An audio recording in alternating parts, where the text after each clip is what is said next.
Ladies and gentlemen, welcome to the CityLab session on cities in the age of protest.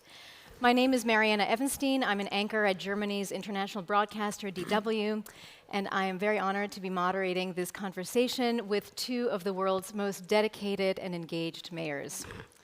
Muriel Bowser is the mayor of Washington, D.C., the capital of the United States, and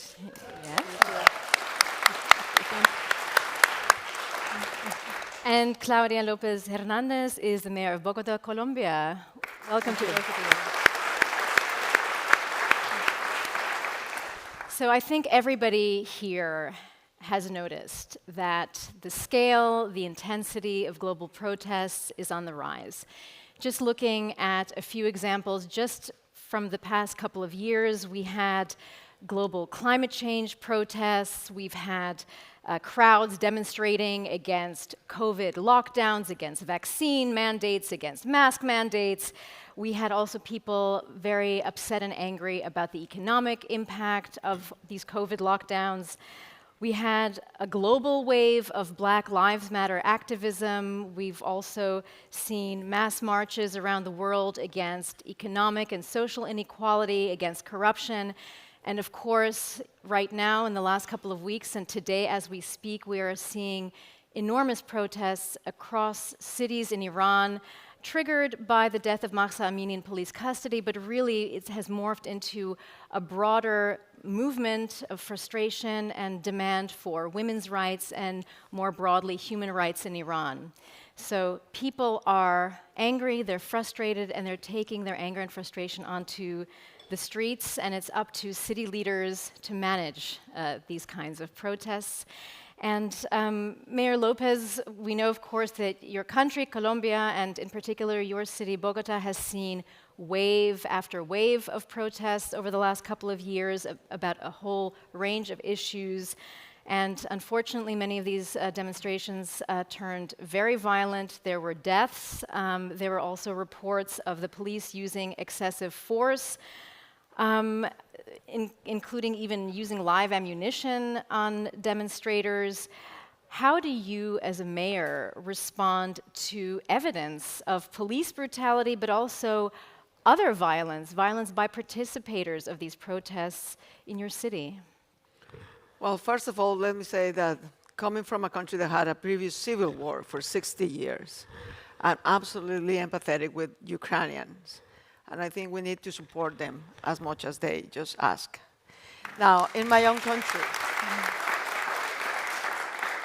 let me put this in context, how I react to evidence. I collected the evidence. I presented the evidence to the Attorney General's office. I presented the evidence to the Human Rights Commission of the Inter-American Commission of Human Rights. I asked the national government, the President of Colombia is the chief top commander of the police. I demanded justice, and I demanded change. That's what I did on behalf of my citizens, particularly the youngsters in my city who were rightly protesting and who were abused. Unfortunately, it took time. It took time for us to listen. It took time for us to change, to offer solutions. It's not by policing that we're going to manage social unrest. Social unrest has social causes, and we need to address the deep causes. So my answer as mayor was to put in place and to propose to the city council a social recovery plan to offer more employment for kids, for youngs, and for women who were particularly affected by the pandemic. Second of all, to set up the largest infrastructure plan in the city's history to provide jobs for families, for income families. Third of all, to provide by first time in Colombia's history, in Bogotá's history, a basic income guarantee to prevent hunger, basically. No democracy, but it takes time. So in the meantime, you're doing this, you're offering this, basic income, this job recovery program, but it takes time. It took a year. And in the meantime, people is suffering from hunger and suffering from poverty. And no democracy is feasible under 30% employment and 40% poverty. No democracy can survive to that. So reacting quickly, listening to people, managing as much as you can, keeping alive the small businesses who provide 60% of the jobs in my city. And at the same time, respecting the police, but demanding change on the police officers who abuse their position. So those 5 things were, the things that I could manage to do.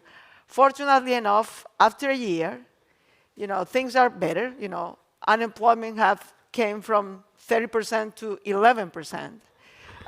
Poverty has dropped out, 40%, now it's 28% roughly. So things are going better. But, and finally, the protesters were able to change the national scenario, to change the national government peacefully, in a democratic, peaceful election that brought the first leftist change government in Colombia's history. So it was hard, but it paid off.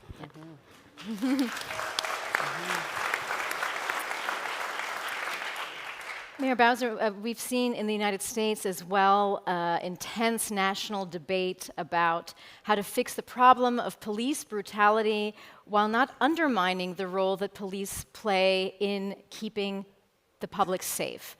And all of this, juggling, of course, that we need to ensure that civil rights are respected, and we also want to make sure that people can exercise their right to demonstrate. And I know that you yourself found yourself caught in the middle of this debate, especially in the wake of the Black Lives Matter protests, following the police killing of George Floyd. Unfortunately, those protests as well very quickly deteriorated into mayhem. There was looting, there was arson, a lot of property damage. And you eventually were forced to impose curfews, and there were lots of arrests made. So how do you strike this very difficult balance between supporting civil rights and also supporting the police department, which you oversee? No, for sure. And what is important is that we are a city that protest is in our DNA. We're the nation's capital. Americans from all over our country come to Washington, D.C. to protest. So we embrace a protest culture. It is our First Amendment right to assemble and address our grievances to our federal government. So every day, not just in the wake of the murder of George Floyd, but every day, just about, there's some kind of protest activity in Washington, D.C. Women are coming to Washington, D.C. almost every day to protest the attack on our bodily autonomy that we're undertaking right now. So that is part of our culture. Now, as mayors, we also have to protect the services that we're responsible for, public safety and order that we're responsible for. But as human beings, we also have to feel the hurt and the grief that people around our country felt watching this attack on our fellow American, where he died. And so what we saw in our city over several days of protests, mostly peaceful. And I'm sure the mayor and others will agree that oftentimes when you have thousands of people coming together hurt and angry and needing a response from their government, there will be some among them who aren't peaceful, but most of them are peaceful. So we take seriously our job, our police department, working with our federal partners in Washington, D.C., to make sure that we can have peaceful protest. But we also have to maintain order. And that is a delicate balance, but it's one that we can reach. And we had the experience of also being a city government that was at odds with the federal government, who I frankly thought was antagonizing the situation, pitting police against Americans. And we had to take a stand to say, not only are we going to protect our city boundaries our DC values and American values, but somebody has to stand up and speak out against this bully. And we were able to use our city streets, not only to send a message that we have the right to assemble, we're peacefully assembling, but that we can't have the federal government attacking Americans in the street. So it is a delicate balance, but it is one that is achievable, I think, with a lot of planning to give people the freedom to protest, but not allowing small groups within them to disrupt. You mentioned planning, and this reminds me of what you said in the wake of the January 6th riots at the Capitol, where police were completely overwhelmed. You said that was a clear indicator of failure with security at the Capitol. So when we anticipate that this is going to happen again, it's going to happen in the future, how can a city best prepare for protests that we unfortunately have to assume at least part of those protesters will be violent? How does a city prepare? Well, I think in the terms of January 6th, and you have to understand our city, that the Capitol building, of course, is a federal enclave that the federal government polices. And the city government will come in to support it. But the federal government, I think, has to take the stance. And we, frankly, I think nobody really believed in the federal space that people would try to overturn an election at the Capitol building while it was still taking place. That's the truth. And I think that the whole intelligence infrastructure of the country has to take seriously this nationalist, white nationalist movement in our country and be able to defend it. So that's what we saw. And unfortunately, to the mayor's point, we have to step back because it's more than just the planning of showing up in the city. It's what's happening to our institutions back at home related to voting. We heard the mayor earlier talking about the erosion of trust in our institutions and government and elections.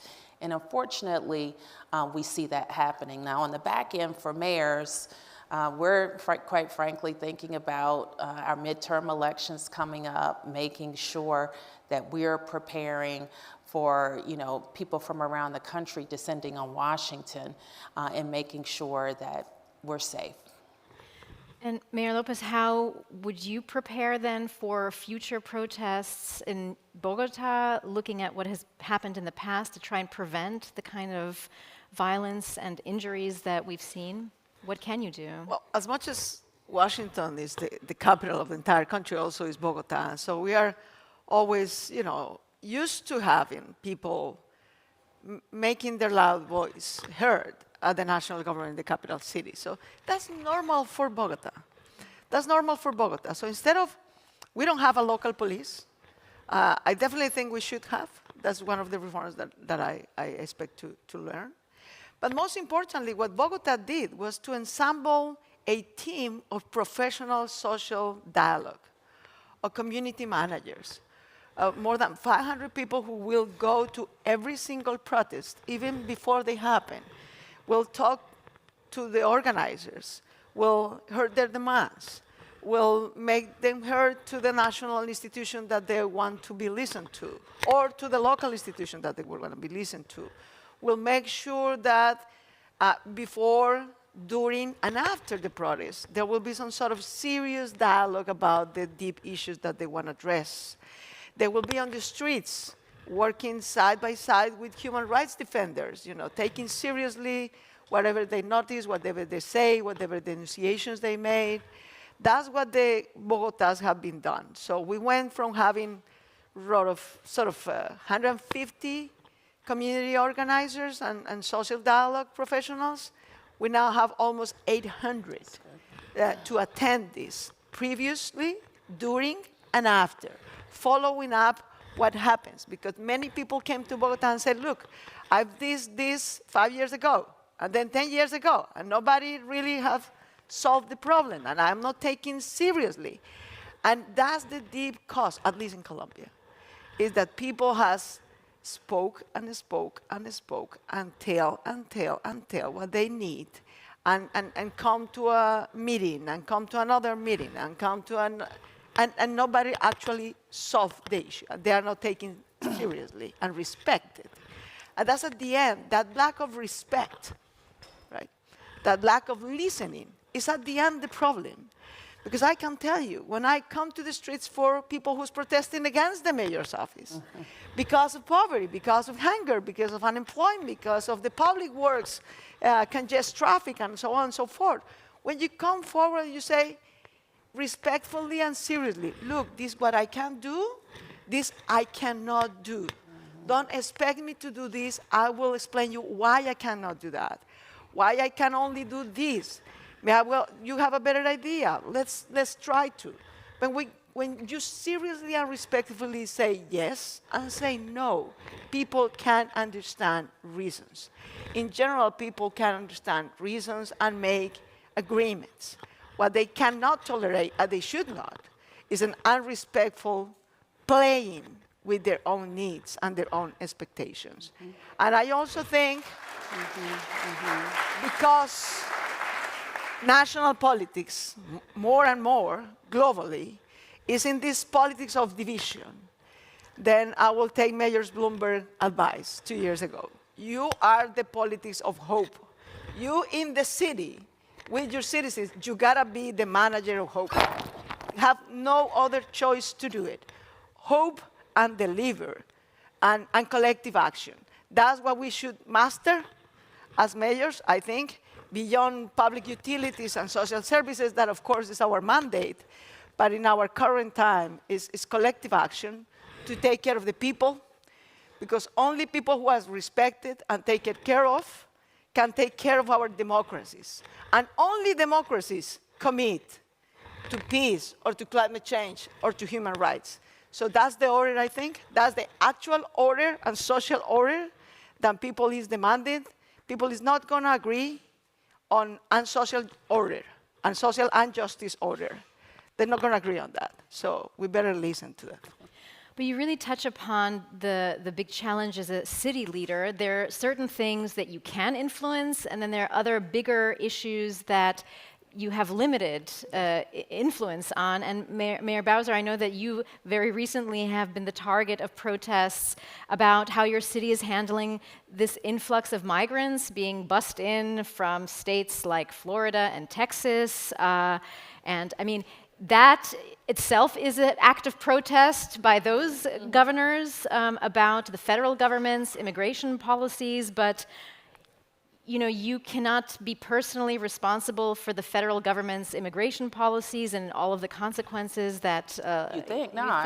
Right, so she said yeah. it. Right, so well, yeah, I mean, this is exactly the challenge. So how do you respond to the protesters in this kind of situation? How do you explain to your residents that there are limitations about what a local leader can actually change? Yeah, well, how I say it is mayors are responsible for a lot of things. We're not responsible for federal immigration policy until it lands on our border. And so Washington, D.C. has become like a southern border state.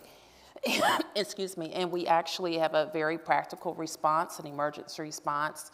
I've explained it, I think, very clearly to DC residents how I'm going to handle it, and they're standing with me. I think what's been important is that we're acting in accordance with our values, and we're acting with urgency. But I think the mayor is right, and you're right. There are a lot of things that we can't influence, but we can use our seats to talk about our values and promote what they are. I'll give you something that's a little bit more fun or pleasant, I should say, in talking about this, some protests that we do from our own office. And we have flags, like we have all of the world's flags in a big warehouse. And on Pennsylvania Avenue, sometimes we send a message with those flags. And after the invasion of Ukraine, we put up the beautiful Ukrainian flags along Pennsylvania Avenue. We also have, of course, the 50 American states. We're not one of them. We're the nation's capital. We're not a state. We don't have 2 senators. We're not represented in our own capital. So we created a flag with 51 stars and one for Washington, D.C., and we put that up on Pennsylvania Avenue. And I think finally, you mentioned what some mayors have gone through, and I know many of my colleagues, we, through this COVID and protest and fighting our federal government, we're on these text chains just sharing our experience, and many of us have been personally targeted for protest. Many of us at our homes and having to have extra security and having all these social media attacks. That's also a part of being in public office and the demonstration of, people can address their grievances, but it puts us in kind of the middle of how to not only protect our downtowns and our commercial areas, but how to protect our own families. So it has been an interesting few years indeed. And we can be sure that the next years will remain very interesting. Yes. So Mayor Bowser, Mayor Lopez, thank you so much for the work that you do and for sharing your thoughts with us. Thank you. Thank you so much.